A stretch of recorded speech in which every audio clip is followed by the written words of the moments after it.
So going into this album for the first time, I had a certain set of expectations. Panic! The Disco is one of those bands for me that they've always, for the most part, uh, you know, put out really solid albums. So I have pretty high expectations for their music. Well, I guess Brendan's music. It's been him for the past decade now. Uh, this really, when the first single came out, I enjoyed it, but I was like, it's definitely different, but still enjoyable. Then the next single came out. I only listened to two singles before going into the album. I think that's all that was released. There may have been a third, but Viva Vengeance and Middle of a Breakup, both of them, I was like, yep, they're definitely playing with that like 70s rock vibe. I was into it. It was fun. And then the album came out, and honestly, first listen through, very disappointed, and it didn't get much better with subsequent listens. Probably listened to it in full 5 to 10 times over the past weekend just to see if anything would change, and it really didn't. If anything, there were some songs that I thought were worse upon more listens. I do really enjoy that he went a traditional recording route with this and recorded straight to tape instead of digital, and that really does show through. It has that vintage feel to it. It has that very much Queen inspired sound, which honestly I think it's to a fault at some points.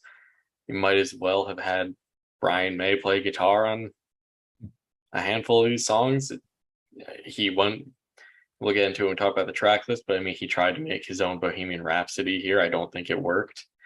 And also, I just have a big problem with the vocals on it. I'm just going to say it. He has a great voice, but when you stay in one register, when you have such a versatile voice and you stay in nothing but your high register, it just gets so grating on the ears. And about halfway through, it starts to really like actually bother me. Uh, Overall, it's a well written album and it's very well constructed, well played. I mean, no doubt he's talented, but it pretty disappointing for me. And I'll get more into it as we go on, but that's my initial reaction to it. Mike. Yeah, so that's kind of where I was sitting at it, with it. And actually, I was kind of I feel like in this day and age of music, I find myself more grateful for the acknowledgement of the past, like past styles like Queen. And I mean, Meatloaf is so over this. It's not even funny. I mean, has moments where Steely Dan, it sounds like the Police a little bit in one of the songs. Towards like the middle to end. You can tell it's just kind of a worship of kind of some of the past, rock, rock opera kind of stuff. And like it's a deviation from like kind of what's going on today with the kind of like beats and industrial electronic songs, which I totally appreciate, which makes me so grateful for albums like this. But then also I shift to like where Kyle was saying, is like my dude is doing some heavy lifting with his voice to a point, to a fault, and is causing me to like songs less because I hear the song, I just can't hear it past his mix and his kind of emphasis on just beating you to death with like his vocal ability and like, hey, look at me over here. Look what I can do with my voice and how high I can go and how low I can go. And my dynamics are crazy, aren't they? And it's like, easy, bro. Like, we get it.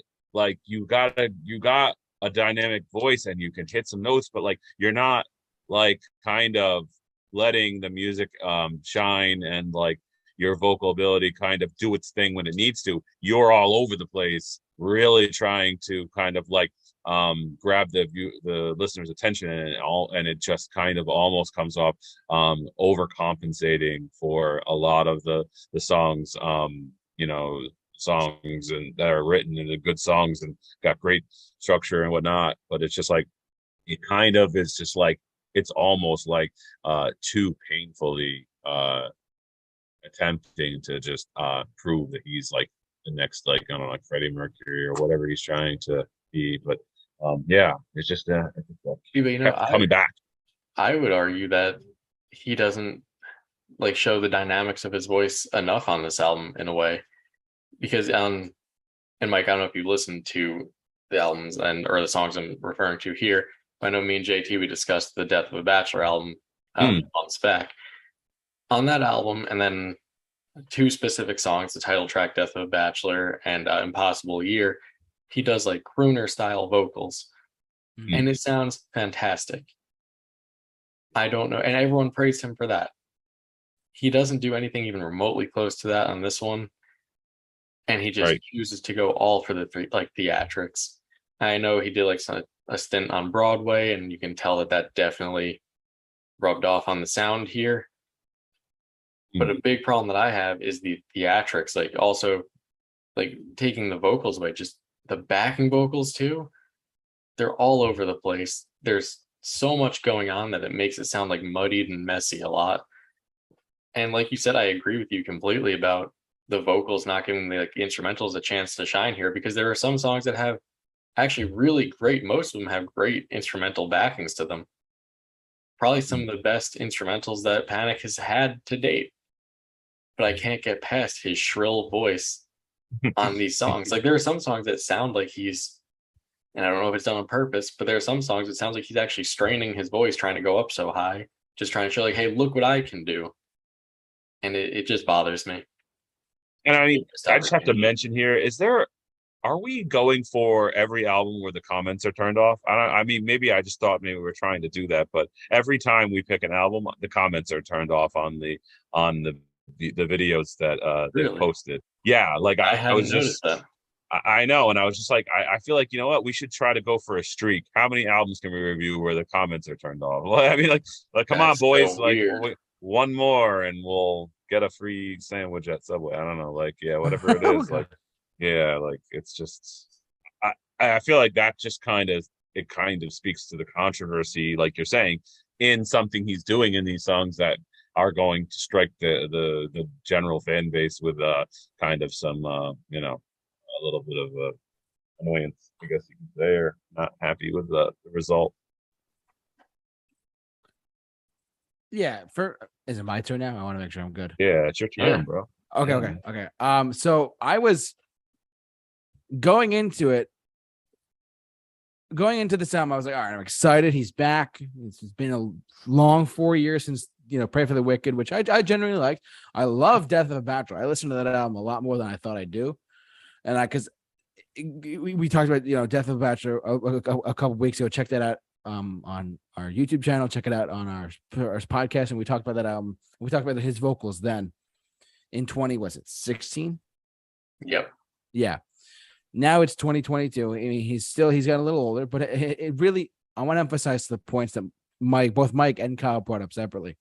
His vocals Mike, you awakened something tonight that I didn't even see before, which I'm very happy for you. You definitely you said how, and I never thought of it like this until you just said it, because you're right. He is like on this album, which I overall liked overall.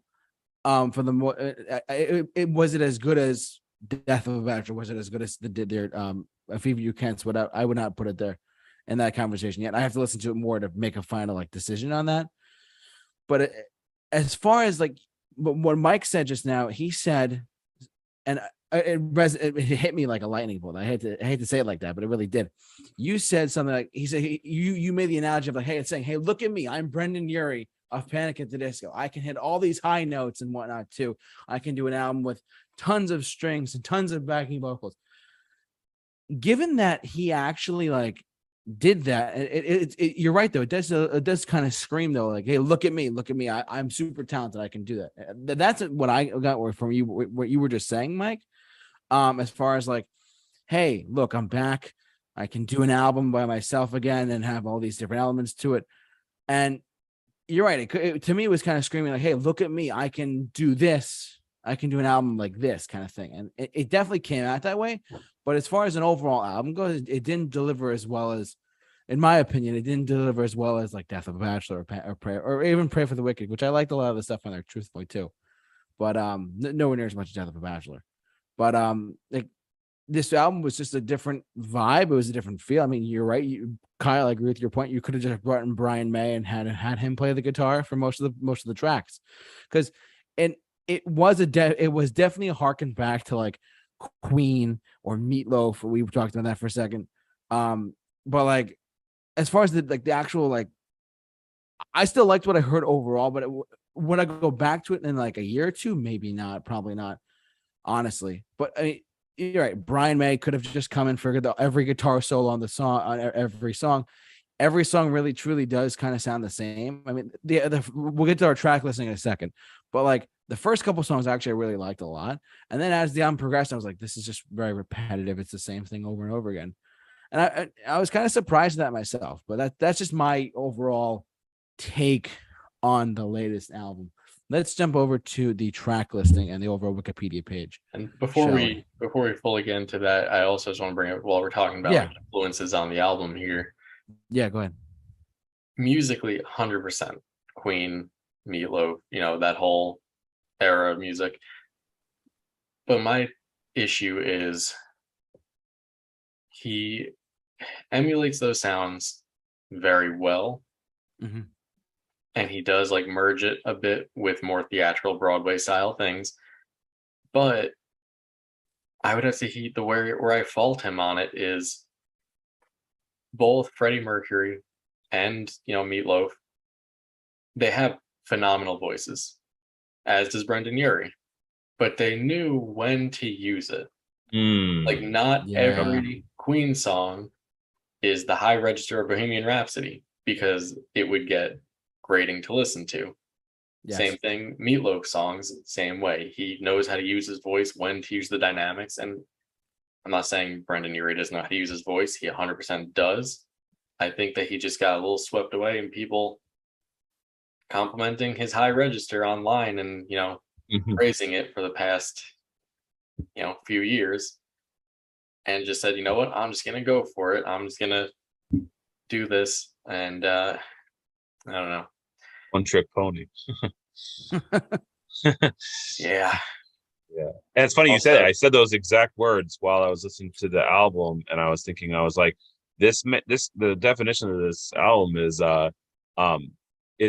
lacking the idea of like when to use something. It's just like using it over and over again because like it's impressive, and it just he wants to come off like that's ultimately his gonna be his just spontaneity in changing of from note to whatever. It's just like he wants to come off like at any turn he could just belt out a high note to go back into the low, and look how flawless it is, and it just like hurts it because if it did it and stopped doing it and went back to doing it again, it would be great. But it's just like every freaking like it's just like someone going, look at me, hey, like I can do this, and it's like relax. You know what I mean? It's like when you're at a child's birthday party and there's that one show off kid in the bounce house that's like, look at me, watch me do a flip, I can do a flip.